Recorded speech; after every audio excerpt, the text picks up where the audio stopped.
Okay, I'm going to continue with the recording I did yesterday, talking about how not everyone deserves heaven. It's the assumption that this world makes that everyone deserves heaven.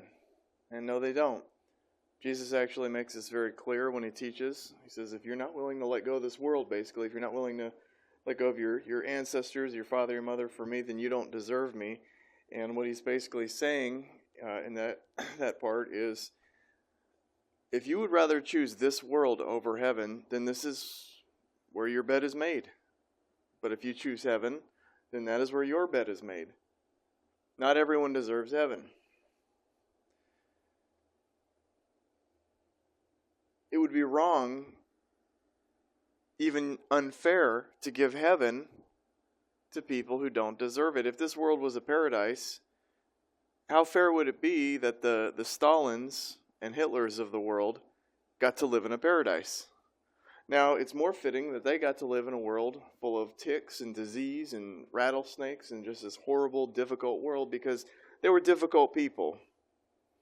Jesus rescues those that he loves from this world and puts them in heaven, but he does not rescue those who do not belong in heaven. It is the self-righteous assumption that everyone just deserves to be in heaven. This is a blindness. This is the kind of person that can't see the difference between a baby rattlesnake and a baby dog. They can't see the difference. They are fools, they are blind, and they also judge God. This is one of the most irritating things. It's actually a symbol of great pride that a person presumes they are even in a position to judge something. For quite a while, when I worked on a StarCraft 2 mod, I'd been working on the mod for years, and to this day I've played 6,850 games. One could say that I have a very good understanding of how that game works and plays, and I'm good at it. Okay. Now, I will have a player come in. He's probably like 12 years old. That's the other thing, too. It's sad if he's like 20. But he's probably like a young teenager. He comes in, he doesn't know how the game works, hasn't even played it once, and will presume to judge. Will presume to start telling me what's broken, what doesn't work, what's imbalanced. He doesn't even know how something counters the unit he's talking about, and he's going to sit there and tell me how everything is broken. And this really reminded me of the atheist who cries like a little baby, saying, "This is unfair. This is wrong. The world is mean. Your game is messed up." Not knowing the full picture. Jesus said that in heaven there is no crying, suffering, sadness, or pain, for the old order of things is past. And they say, well, why can't it be right now? Because not everyone deserves heaven. This presumptuous entitlement. It's the entitlement of this generation that they just think that they're entitled to heaven. The devil thinks he's entitled to every good thing. I got news for you. The devil is not entitled to every good thing. The devil is entitled to what he has put out. What you've done to the least of these brothers of mine, you've done to me, that's what he's entitled to. And that's going to suck for him. Not everyone is entitled to heaven. I spoke a couple days ago about how another issue about if this world was perfect, if it was heaven, or like heaven, we wouldn't know the difference. And you can't appreciate a good thing until you've been through a bad thing. I think that's just a silver lining, though. I don't think that's like an explanation as to why things are the way they are. It's just something that kind of helps make sense out of why this world has to suck. So that when we get to heaven, we can appreciate it. It kind of reminds me of this little move that I made. So I lived out in a trailer for 11 years in Kentucky. And now I'm in an actual house. Like a house with a roof and insulation and an actual central air and heating system. I mean a house. A freaking house, okay? And man, I could never go back now. It would hurt to go back, for more ways than one. But The point is, I can appreciate this house now because of where I was. I was in a trailer out in a tick-infested, copperhead and rattlesnake-infested, unpleasant place. I'll just put it that way. Where the humidity was, where it thunderstormed all the time, the humidity was high, so the summers were just, you just sweat to death, and all the bugs would just eat you up. And the building itself was not very pleasant to live in. So I can appreciate this home that I'm in now. And that only could have been achieved after having first been through difficult times out in Kentucky. Now, if I had moved to this house from, say, a house just like it or a mansion, I would take it for granted. I would look at it and I would not think of it as unique or special. I would trash it. Most likely. That's what most people do when they move somewhere. If it's the same as the last place they've been or worse, they treat it badly. They do the same thing in relationships too. When they move on to the next relationship, if the person in their eyes is not as high of value or as desirable as the last person, then they treat that next person disrespectfully and worse. It's sad. It's shameful. You can't appreciate a good thing until you've been through a bad thing. And so this is actually a very beneficial thing to go through this kind of an existence where there's struggle and there's difficulty and it's not perfect, because then in heaven we will know the difference. If you were to go from a cold water pool, a warm jacuzzi into another warm jacuzzi, you would feel no difference and you wouldn't even know if you're somewhere different. But if you were to go from a cold pool into a jacuzzi, then you would feel the difference and be like, oh my gosh, this feels so nice. It's that difference. You can't appreciate a good thing until you have experienced a bad thing. And this existence is a pretty bad thing. Now let's get back to the atheist argument. The atheist is basically saying this existence is bad, therefore God is bad. That's a huge assumption. It's an assumption on how things work. It's an assumption that first of all, that they have the idea of the whole plan. They presume to judge God, not knowing that God is going to keep the good things and discard the bad things. It reminds me, like I said, of that little young teenager who comes in, does not understand how the game works, but presumes to judge the infinite mind, the creator of all things, just presumes to judge. We all are tempted to do that, especially during hard times.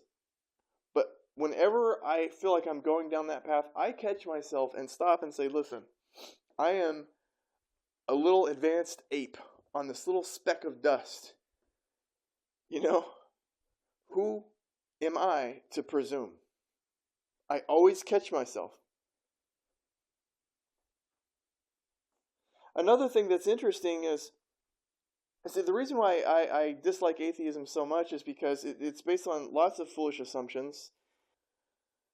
When you think about the human brain being this, they always talk about the human brain as this marvelous and complex thing. It took 14 billion years, basically, of this universe to exist, to create a human brain, and in a sense create consciousness as we know it, awareness of right and wrong, not just consciousness of existence, but also morality, good and evil, that sort of thing, are the concepts. So it took 14 billion years, which is nothing. 14 billion years is literally just a blink in how long they anticipate, they being the scientific world, anticipates the universe to exist. 14 billion years is nothing. In fact, they said the universe, for how long they anticipate the universe to exist, the universe is only 3 days old if it were compared to a human lifespan. The universe is only 3 days old. This universe is a newborn baby. So within 3 days, we've already developed human consciousness, which is actually very, very primitive. But we marvel at human consciousness. Well, I got news for you. If there's an eternal, if eternity if it's just existed eternally, how much more complex is that than the human brain? How much more, that it's incomprehensible. And to assume that all of existence, or the power behind what made this existence, is less conscious than a human brain rather than more conscious than a human brain is absolute foolishness, and that's what atheists do. They assume that the human brain is the pinnacle of consciousness, everything else pales in comparison, and they look at this magnificent existence and just say, well, it's not conscious because it doesn't talk to me, so therefore it's not conscious. So I'm just the best thing that walks. That's it. These assumptions that they make are so bad. And there's the other one, was it Pascal's wager about, if they're right, they'll never know. And if they're wrong, man, will they know, in such a bad way. They're presented, we all don't know. Okay? We don't know, and we make our choices. And atheists just make the most foolish choices. That's what amazes me. And even like the guys who built like the atom bomb and also, you got these guys that are like super smart, but at the same time they're super foolish. They make these magnificent things, mostly out of pride. They want to take credit for it. They want to go into history as I made this. But then did they think about the consequences of these idiot politicians that they're handing this magnificent power over to? No. Did they think about the long-term ramifications for their species? No. Did they even stop to think, hey, I might make it in the history books, but what good is that if humanity blows themselves to smithereens? No, they're fools. That's why these are the kind of people that are in some ways very smart, but in other ways extremely foolish. And for me, wisdom is so much more important than knowledge. Wisdom is knowing how to use knowledge. To me, wisdom is one of the top 3 most important things. These people don't seem to be very good at that. But back to what I was talking about. So there's this world isn't perfect, therefore God's bad. That's the assumption. Not knowing that God, as Jesus said, is going to separate the good from the bad. Jesus talked about how at the end of the age, at the end of time, that the angels are going to go and separate the wheat from the weeds, which basically he's talking about how God is going to take the things that are good and take that, and he's going to leave the weeds behind. He's not taking that. He's going to separate and take what he wants from this experience, this existence. Which really caused me to wonder if this existence isn't just a whim of his imagination. You could think of all kinds of things as you daydream or whatever. You can think of that. And you can think of awful things. You can think of beautiful things. You can think of all kinds of things. But here's the thing. The really repugnant things, that's it. You don't manifest that. You don't create that. You don't go. But the things you really like, the ideas that you really liked, you go and you write it down. You make it permanent. Or you even create something like that in your reality. For quite a while, I wondered, is this existence like a dream of God's?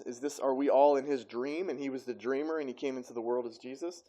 It's an interesting idea. I still kind of wonder about it sometimes. But then that asks the question, how much does God interact with his existence? And for quite some time, I took the opinion that God does not interact with his existence, except on very rare occasion. And I felt like in my own personal life, maybe God had not interacted.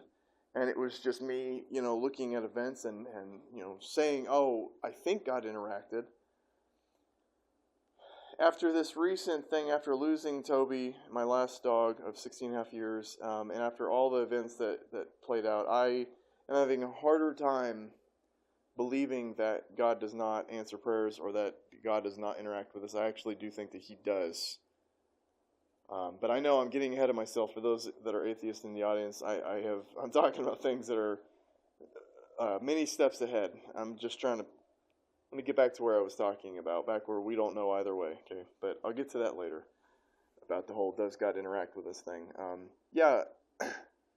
We could just be the whim of the imagination of an infinite mind. So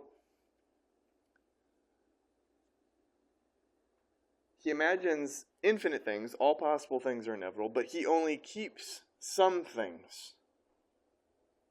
Now, in that system, would you then agree that it is okay that in a brief moment of time, all possible things were conceived, but only the good things were kept? Could you not agree then now this design is actually much better than you thought? The problem is that the atheist likes to put God into their way of thinking, likes to put God into, they think all there is this existence. That's all they think that there is. And so that's why they're even more mad at God for this existence not being perfect, because Well, my one little experience isn't perfect, so therefore God is mean, and I'm mad at a God that I don't think exists. Go figure. They're mad at a God that they don't think exists. But they put God into their little box. They say, if God does anything outside of the laws of physics, must not have been God. Must be a myth, must not be true.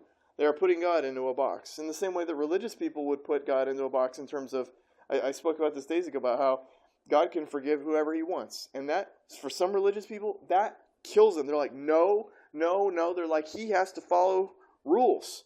He can't just forgive somebody. And that's just like the Jews in Jesus' time, and even modern day Christians.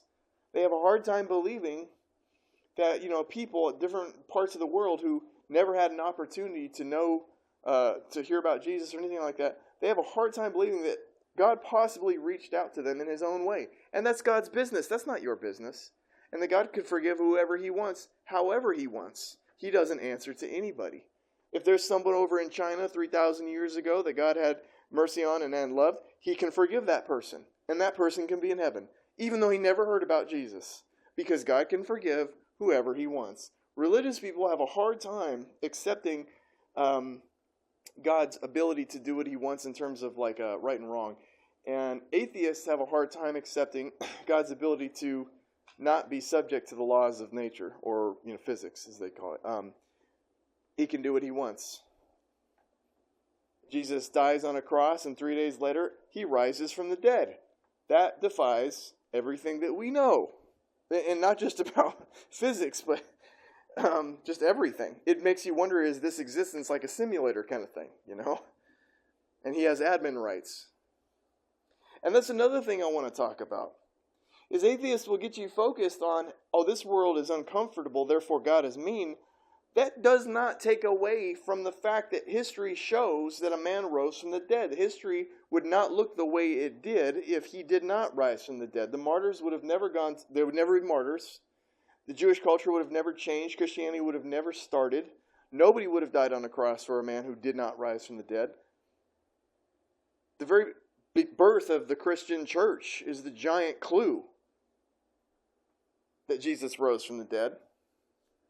So you have a man who teaches a very fair and, in my opinion, perfect theology, who rises from the dead.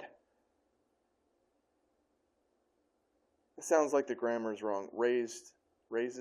No, he rose. There we go. There we go. He rose from the dead. And now what? Yeah, okay, the world, it sucks. Okay, I get that. It doesn't change the fact that Jesus rose from the dead and said, here's a way to go to heaven. Are you going to focus on the fact that there's fire ants out in your front yard? Is that going to cause you to all of a sudden say, you know what, I don't think he rose from the dead because fire ants exist. Fire ants exists. God's unfair. I'm not hearing it. That's kind of your typical atheist. Because it's not the way they wanted it to be. Because it doesn't fit into their little box.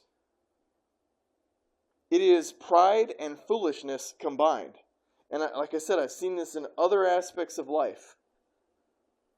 Like working on a computer game and listening to newcomers come in and they've never even played it, but they already start spouting off about how it's supposed to be and how this is wrong and that's bad. And I'm like, go away.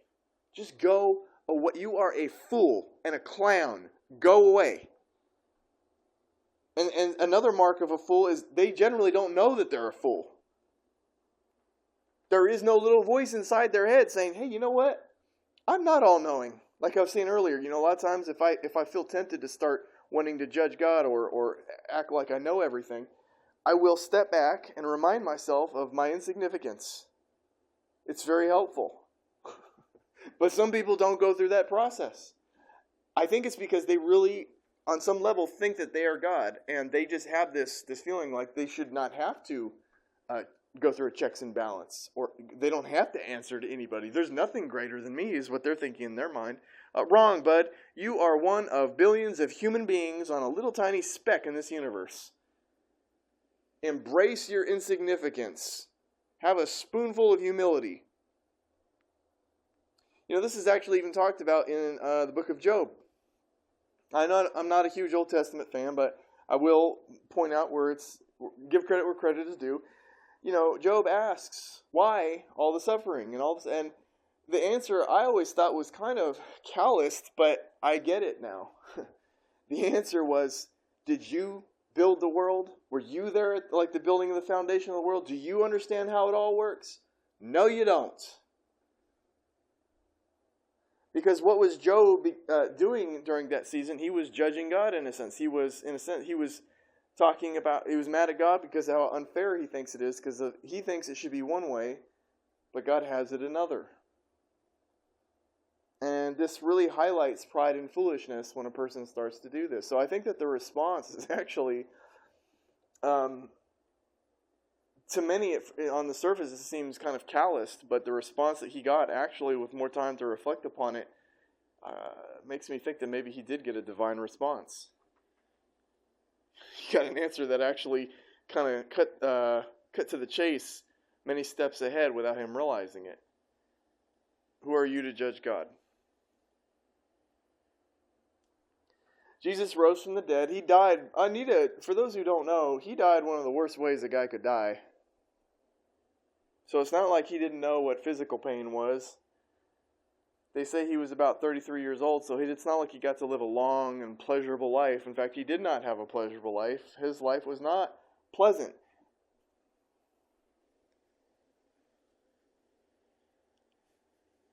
He went to the cross willingly. He didn't have to. Willingly.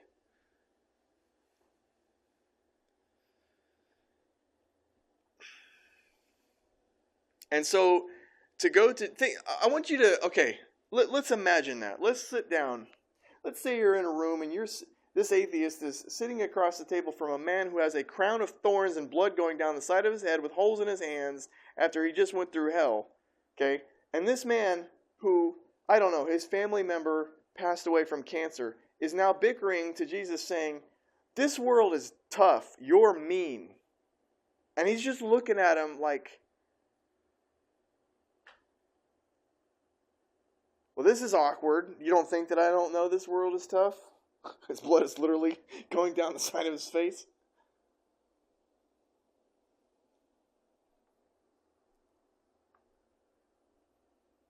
Cancer is very gentle compared to a crucifixion. That's right. I had a dog pass from cancer, and I would rather she passed from cancer than crucifixion.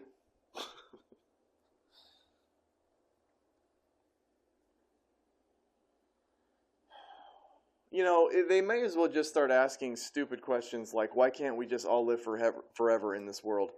So stupid, because let me tell you something, they would never end. You give them an inch, they'll take a mile. Okay, so let's say we get rid of disease. Then they're going to complain that there's natural death. They're just going to, it wouldn't be that immediately, but they would go from one to, now disease, now let's get rid of this, now let's get rid of that. They would never be happy. They would always keep pushing for more. And then eventually they'll say, well, let's just get rid of natural death entirely. Oh, brilliant. Brilliant. Okay, we'll see if that works. Do you know how insanely bored you'll be by the time you're, 1,400 years old, let alone 1,000,000 or 1,000,000,000? Do you know how insanely bored you'll get? Nothing new under the sun.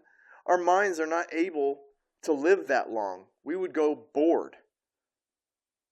It is kind of a very merciful thing that our bodies expire before our minds. Well, some people, unfortunately, it's not the other way around. They do suffer that depression and that boredom before their bodies have expired. But for most people, they don't experience that insane suicidal boredom.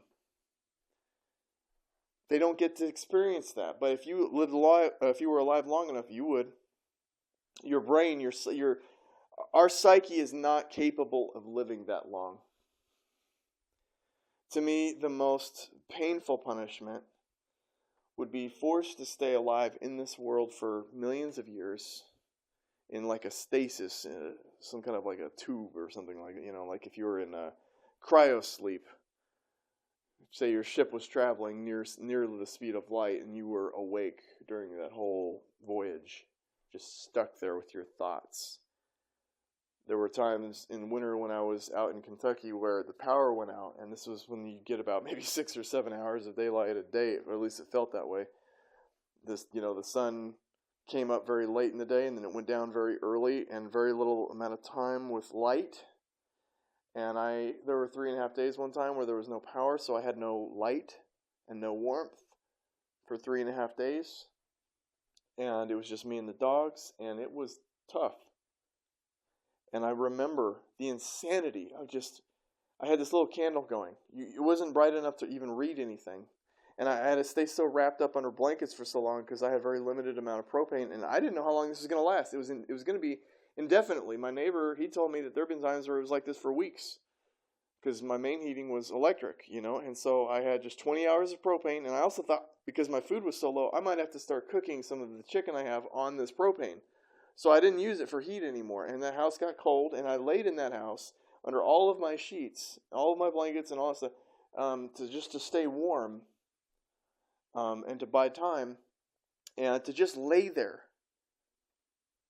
in the dark, in the cold, for 3.5 days. You go crazy. You just go crazy. Now imagine it for 1,000,000 years. Nothing new under the sun. Everything the same. Everything meaningless. Do you know how insanely bored you would get? We were not meant to survive in this world that kind of time. I really hope you could believe me when I say this. If you cannot agree with that, man, oh my gosh, you just don't know that you are being spared one of the most painful forms of living. Being forced to live in this world for a very long time would be very painful. This is a temporary place. It's like a waiting room. Some people would call it a farm. It's a testing ground. It's a waiting room. All of the above. It's a temporary place. Everything comes in here. The heavens see what it is, and they go. And God keeps what He wants and does not keep what He does not want. That's what this place is. This place was not meant to be heaven. It was not meant, it were designed to be heaven. That's the other thing. They are looking at this existence and judging it like that was God's intention, that this was supposed to be heaven. I got news for you. He never designed this place to be like heaven. In fact, if anything, He designed this place to be a very trying and testing place. Why? Because this is where every idea and everything is tested, tried. Not everyone deserves heaven. It's through this difficulty that a thing reveals what it is.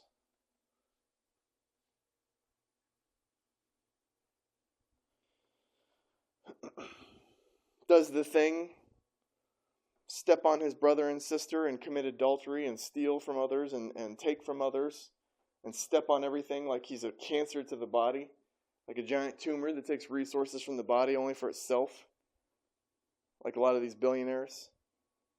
They hoard and they hoard, and they don't help a soul. Are they cancer to their society? Do they hate their neighbor? Do they enslave and abuse the people around them? Do they enslave them through rent and make the other person work, and they take the fruit of their labor and tell them to do it again and again, over and over? And their rental house is basically slave quarters. Do they enslave people? Do they abuse people? What do they do with this free will? What kind of thing are they? Are they like a rattlesnake, or are they like a puppy? Are they detestable, or do you love them? And that's what this place is. It's a place where all possible things are inevitable. All things are conceived, but not all things are kept. It is a disgusting assumption to think that this place was designed to be heaven. It clearly was not. So can we get through that assumption? And I'm speaking to the atheists in the group. Can we get through the assumption that this place was supposed to be perfect? And can we stop judging God? And can we start keeping an open mind that, hey, guess what? The human brain is not the most complex thing to exist. The fact that there's an existence itself that's based on causality that must have come from something causeless is a giant clue that the human brain is not the most advanced thing that we know of. The fact that we are living in this a magnificent existence, perfectly created, and how it came from something causeless is a giant clue. There is something bigger out there or more impressive out there than our little pathetic brains. Get over yourselves, humans.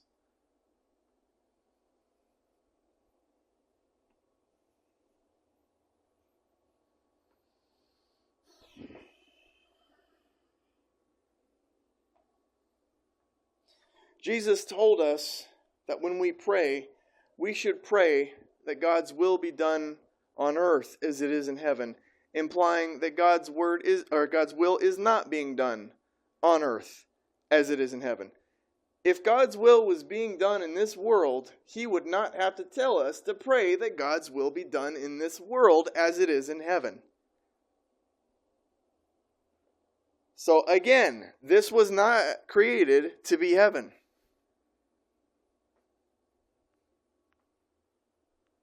So the question I'm sure the atheists will then think next is, well then what was it created for? I just explained to you.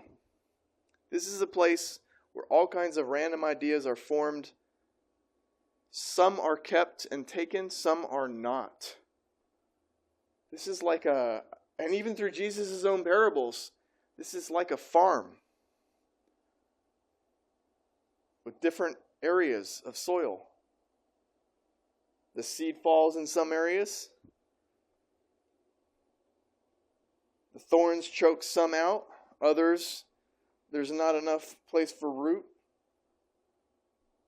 But some seed falls on good soil, and it produces things that God wants to keep. That's what this existence is. It's like a farm. And on a farm, you've got all kinds of awful things going on at the same time.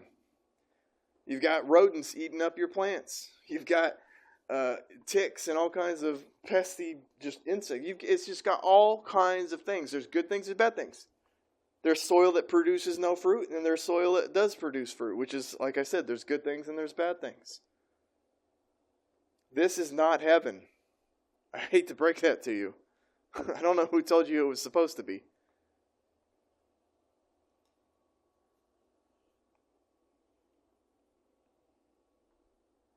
A question that I've asked at different times is there not a better way to do this, to grow life and so on? And I'm just a human being. This is where that should kick in. Well, how would I know? How many universes have I made? How many times have I put a countless number of beings through this experience? How would I know that if this is the best way to do it or not? All I could look at is the way things are. That's it. To start to presume about, couldn't God do something better than this, is like presuming to be God. It's like saying, I wonder if I could think of a better way of doing this than God.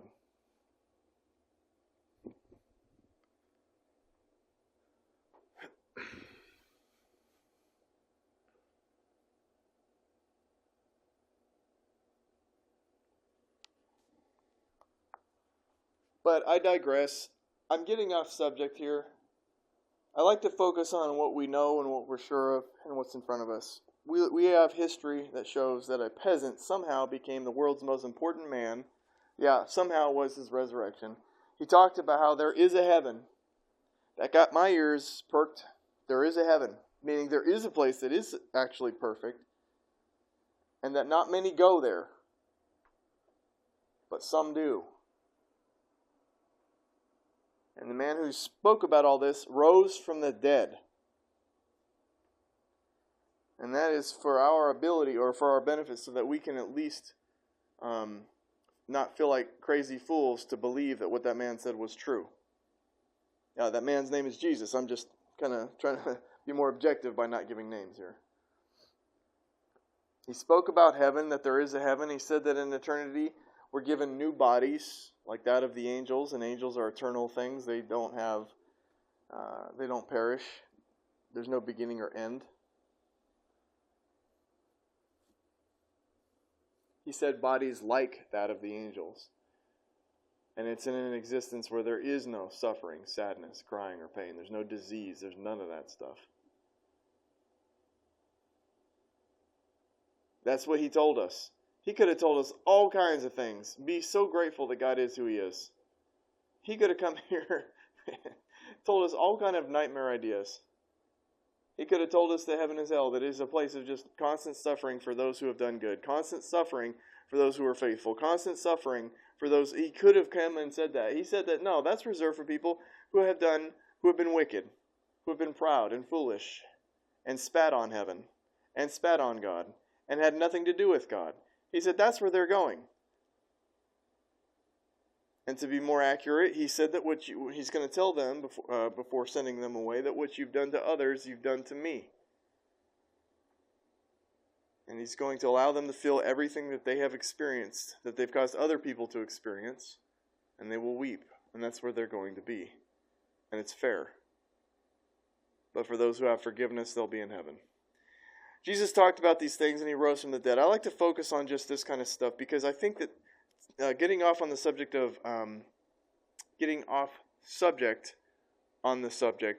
judging God and looking at this world and saying, hey, it's not ideal, it's not heaven, God must be a really bad designer.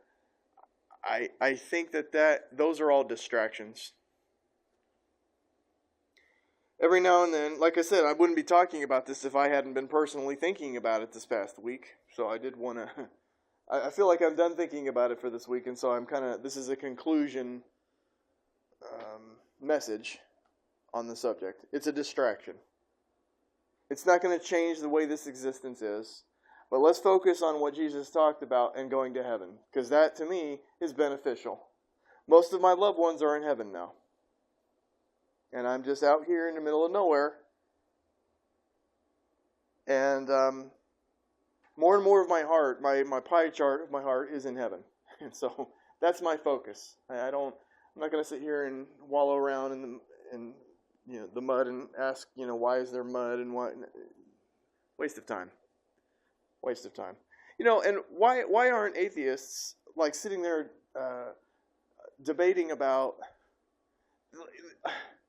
like why is alien life on the planet, I don't know, Zarkon, why is that so much better than this one? Does God love them more than us? Or is God unfair? Like, there's all these other issues they have yet to even bring up yet, that they will bring up once it comes up for the sole purpose of judging God. These people are like bent on being clowns. Who are you to judge the infinite mind? The causeless being. I want you to think about that. To think about the immensity. You had a beginning. You were born. You started your experience in this existence at some point in a temporary world. Now imagine the immensity of being compared to an infinite being that has never had a beginning or an end. Do you realize how insignificantly small you are to that? You should. Sometimes a very big thing can seem like nothing. Kind of reminds me of ants walking around on a freeway overpass. They just think they're on the ground somewhere. They don't know who built this thing or when or why. They don't even know it was built. That's kind of like the atheist saying, this overpass wasn't built.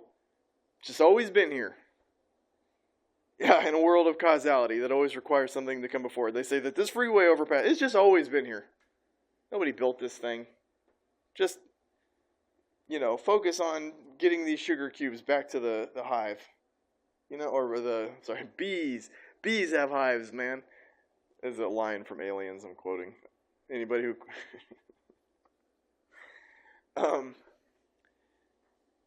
a freeway overpass and an ant. Sometimes something can be so big, it seems like it doesn't exist. And another thing that people don't realize is that sometimes... it's not that God is incapable of communicating with us. It's that we're incapable of listening. And another thing about it is God does not want to actually communicate with most people. He just doesn't. Not until they're receptive. Not until they'll listen. Otherwise, it would be a waste of time. It would be foolishness on his part. Look at how much time Jesus spent with the Pharisees and teachers of the law. Very little. He spoke to crowds of common people. He spoke to people who were not educated in the Old Testament, and he did not spend very much time talking with the religious experts. And when he did, it was usually rebuke, because they were in error about a lot of things. He was constantly having to correct them on. So just look at even Jesus' example. He did not waste his time on people who wouldn't believe anyway. It's just a waste of time. So like I said, God does not speak to everyone, because not everyone wants to be spoken to. And it's been said many times that God is a gentleman. He's not going to force himself to where he's not welcome.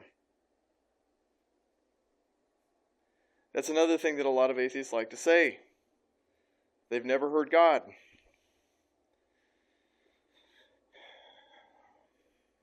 And I'm telling you right now, there have been 2 times in my life where I have audibly heard God. And the rest is not words. The rest is when your heart is overwhelmed. It's overwhelmed. And you know that it is God pressing on your heart. And that is how God speaks with people. But yes, audibly twice. Yes, God does speak audibly. And this is another reason why atheists are resentful, because they don't like the idea that some people could hear from God and others don't. Because you know why? They're narcissists at heart. They want to feel like they're the most important people, and there couldn't possibly be someone else in the world more righteous than them, or more intelligent than them, or more chosen than them, if they want to, however they want to view it. They hate the fact that there are people out there who have experienced things that they have not. They hate it. And so they would rather just try to attack the source and say, oh, there is no God. He heard nothing. That's just voices in his head. It's pride. Once again, it is pride. Now, there's a lot of people in the religious world that suffer from this too. It's not just atheists. There's a lot of religious people who have not had a prophetic experience, have not had something like this. So there are actually religious people out there that actually think that prophecy is not possible. And I'm like, you are clowns. I know for a fact that it's possible. Abundantly possible. To have foresight of events that happen. They'll say, you can't do it. It's possible. But because they've never experienced it, they say it doesn't exist. It's not true. And so they go on with false theology, talking about how prophecy is not possible or true. And these are people who call themselves Christians. And so it's a lot of people. It's not just atheism. It's just a lot of people in general. It's a pride issue. If they haven't experienced it, they don't think it's true. And it's even worse when they have such a closed mind to the subject, because they could be cutting off valuable information. And I know there's a lot of insanity out there. The devil knows the future too. It's called divination. There's a lot of false prophets out there. I get it. I get it. And sometimes it's easier to just say, well, none of it's true. I get that frustration. I get it. But it would be inaccurate to say that prophecy is not possible because you haven't experienced it. It would be ridiculous to say that God doesn't speak to anybody just because God hasn't spoken to you. That's just not smart. It's assumptions being made, but in a very proud way. Like, step away from yourself for a little bit and just understand there's all these different people on this planet who've experienced different things and lived different lives. And God working in different ways in different people's lives. I have never witnessed like a miracle in terms of the blind seeing or somebody coming back from the dead. I've heard stories about it from people I don't know, but I've never witnessed anything like that. I'm not going to be like one of these clowns and say that it couldn't have happened, or maybe there's some natural explanation, and I don't know, but I'll keep an open mind, because I know from my own experience that prophecy is possible. And so when I've heard people say, oh, prophecy is not possible, even better, when they say that the future isn't written, oh my gosh, it kills me. They've watched T2 too many times. No fate but what we make, right? And all those 90s movies that were just bent on convincing you that the future is not set.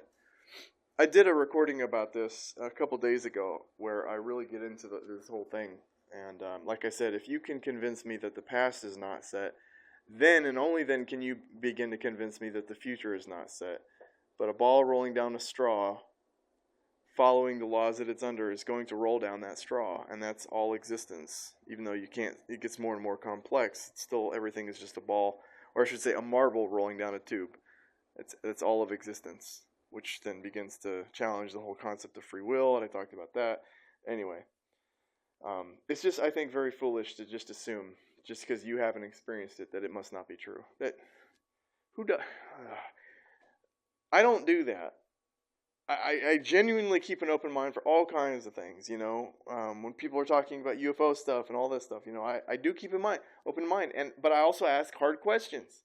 Like, with Roswell, I'm like, you mean they crashed into a planet? Don't you think they would have figured out how to not do that by that point? Or were they drinking? Were they drinking and flying? How did they crash into a planet? So, I'll ask questions that make firm believers of aliens, like, really irritated. But at the same time, I do keep an open mind. Maybe surely we're not the only life in this universe. It's huge. That's an understatement, right? Surely we're not the only life in this universe. The question is, how practical is it that there's any life near us? That's really the big one. And also, why would they involve themselves the way that they are, or be so, reclusive and so on? But I keep an open mind to it. I'm not close to the idea of alien visitation. I'm also not like, trying to raid Area 51 for their secrets. I keep an open mind, but I ask good questions, and that's kind of how I've been my whole life with things. That's why I was an agnostic for 10 years in my 20s. I was just overwhelmed by so much of the bad theology and problems within Christianity. I just had to take a break from it, and I spent my 20s in agnosticism. And I needed that. I needed to step away and be objective, but I have come back. I'm 41 now. I have come back with a vengeance, and I believe that Jesus rose from the dead, and that there is a heaven, and that there is a God, and there is a way to go to heaven. I believe this firmly. And it's not a foolish belief. I'm going to end on that note. So, until next time.